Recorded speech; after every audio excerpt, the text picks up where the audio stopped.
Om Swastiastu, perkenalkan saya Loputu Aprilia Ditasari dengan NIM 202254121010, di mana pada kesempatan kali ini saya akan menjelaskan terkait dengan ekosistem perairan.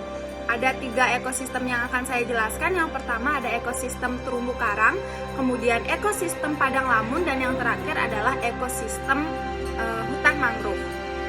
Yang pertama itu ada ekosistem terumbu karang, merupakan gudang persediaan makanan dan bahan obat-obatan bagi manusia di masa kini maupun di masa mendatang. Karena selain itu juga keindahannya menjadi daya tarik yang bisa menjadi sumber devisa bagi negara melalui kegiatan pariwisata, di mana wisata bahari Indonesia sekarang telah berkembang pesat dan ekosistem terumbu karang merupakan salah satu aset utamanya. Ekosistem terumbu karang adalah tempat tinggal bagi ribuan binatang dan tumbuhan yang banyak diantaranya memiliki nilai ekonomi yang tinggi. Berbagai makan dan berlindung di ekosistem ini dilakukan oleh berbagai jenis ikan yang ada di laut. Kemudian berjuta penduduk di Indonesia juga bergantung sepenuhnya pada ekosistem terumbu karang sebagai sumber pencaharian.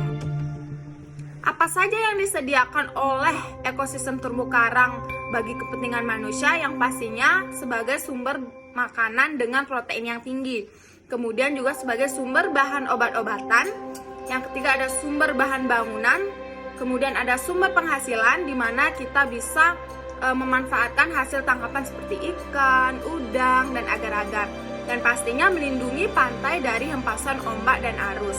Nah, seringkali manusia itu melakukan tindakan-tindakan yang dapat merusak ekosistem terumbu karang itu sendiri, seperti menggunakan alat-alat tangkapan yang merusak seperti bom dan potas, sehingga itu akan menyebabkan terjadinya tangkapan yang berlebihan. Kemudian terumbu karang akan hancur dan mati, dan juga ikan-ikan kecil yang tidak menjadi sasaran tangkapan ikut mati, sehingga ikan-ikan tersebut tidak dapat melakukan perkembangbiakan untuk memperbanyak keturunannya. Di samping peranannya yang penting, ekosistem terumbu karang Indonesia dipercayai sedang mengalami tekanan berat dari berbagai penangkapan ikan dengan mempergunakan racun dan bahan peledak. Nah, sayangnya terumbu karang di Indonesia saat ini semakin memburuk kondisinya karena secara langsung dapat dibuktikan dari hasil tangkapan ikan oleh nelayan yang semakin menurun.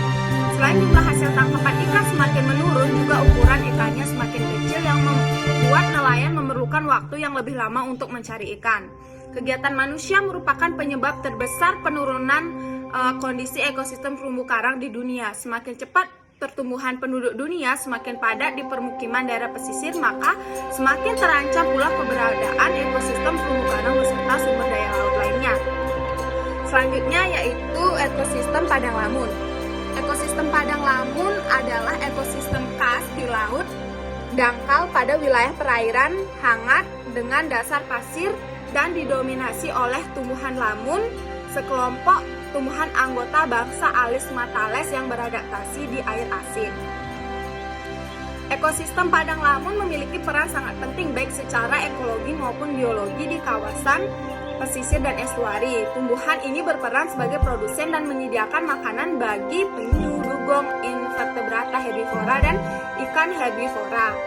Daun-daun lamun yang mati akan terendapkan di dasar laut dan didekomposisi oleh detritivor.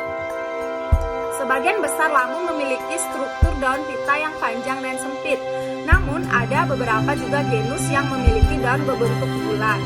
Luas dan ketebalan tiap spesies dapat bervariasi tergantung fungsi fisiologisnya. Kemudian, padang lamun memiliki struktur rizoma yang sangat luas dan kuat sehingga mampu menjaga stabilitas sedimen dasar laut dan mencegah abrasi akibat arus dan gelombang laut. Selain itu, lamun memiliki kemampuan filtrasi yang bagus dan secara efisien dapat menjaga ekosistem terumbu karang dari masuknya sedimen ke arah laut. Komunitas padang lamun ini memiliki produktivitas primer dan sekunder yang sangat tinggi, sehingga dapat mendukung kelimpahan dan diversitas ikan dan invertebrata. Padang lamun menjadi tempat pemijahan bagi ikan maupun invertebrata laut dan melindungi anaknya dari predator, di mana struktur rizoma, akar, dan daun yang membentuk kanal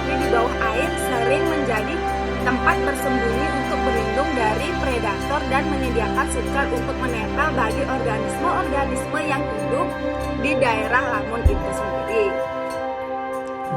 Seperti yang tadi dijelaskan, kalau keadaan lamunnya semakin baik, maka sedimen-sedimen dari daratan yang masuk itu bisa dicegah dan akan menjaga ekosistem terumbu karang yang ada di laut.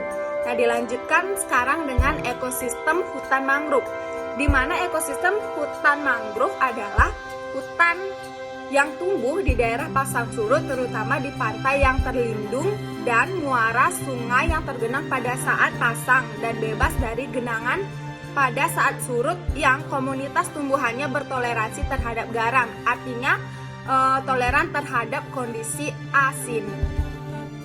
Ekosistem mangrove yang sehat berfungsi sebagai pencegahan abrasi, menahan badai, menyaring pencemar kasar, tempat hidup, serta pemijahan biota laut, sehingga mampu menyediakan sumber makanan bagi beberapa spesies yang ada. Hal tersebut menunjukkan manfaat ekologis mangrove bagi masyarakat pesisir Indonesia. Setidaknya, terdapat 4 multi usaha mangrove yang dapat dilakukan oleh masyarakat pesisir secara lestari, yaitu yang pertama, sebagai sumber dari pencarian kayu mangrove, kemudian sebagai carbon credits, kemudian wisata alam, dan yang terakhir adalah hasil hutan non-kayu. Hutan mangrove tumbuh di antara garis pasang surut pantai karang dan daratan koral mati yang di atasnya ditimbuni pasir ataupun lumpur dan pantai berlumpur. Beberapa karakteristik dari hutan mangrove itu ada: yang pertama, sangat dipengaruhi oleh pasang surut air dan laut. Kemudian keberadaannya terutama di daerah yang mengalami pelumpuran dan juga terjadi akumulasi bahan organik. Kemudian ada fungsi dari hutan mangrove. Yang pertama itu ada fungsi fisik seperti menahan angin kencang dari air laut. Kemudian ada fungsi biologis sebagai tempat memijah dan berkembang biak kerang, kepiting maupun ikan lainnya. Dan yang terakhir adalah sebagai fungsi ekonomi, yaitu untuk menghasilkan kayu sebagai bahan bakar dan sebagai tempat wisata. Baik, sekian pemaparan dari saya tutup dengan Paramat Santi. Om Santi Santi.